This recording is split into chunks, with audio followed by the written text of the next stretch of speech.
now that the burrito bowls are done dehydrating and I've shown you kind of what each one looks like, we're going to take them and we're going to package them in these LEM zipper bags. Now this is the first time we've used these zipper bags before, but it's super similar to the ones that you would buy when you buy a dehydrated meal from Peak Refuel or Heather's Choice or any of those types of things, only these are a lot cheaper. So I've gone ahead and wrote burrito bowl on the bag, and now I'm just going to show you how I package all of this.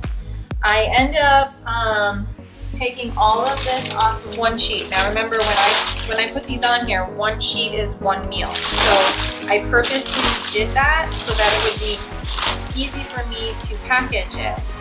I'm just going to slide it onto this paper towel. Now you're probably wondering why I'm using paper towel.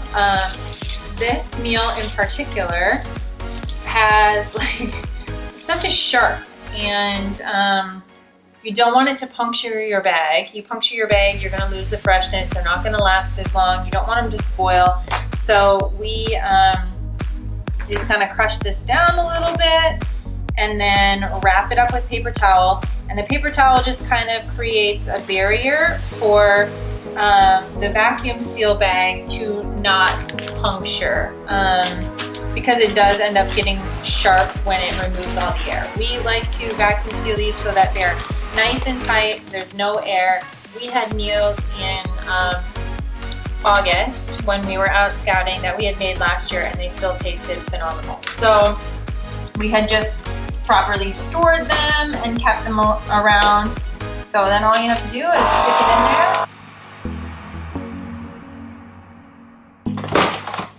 All right, that's it. Now you can see how it's pretty darn light, it's pretty darn compact, and you can see how it sucked all that air out. Now if you want to, you could cut this if you wanted to, get rid of any of the extra space, or just leave it like this. But I will just go ahead and package the rest of them.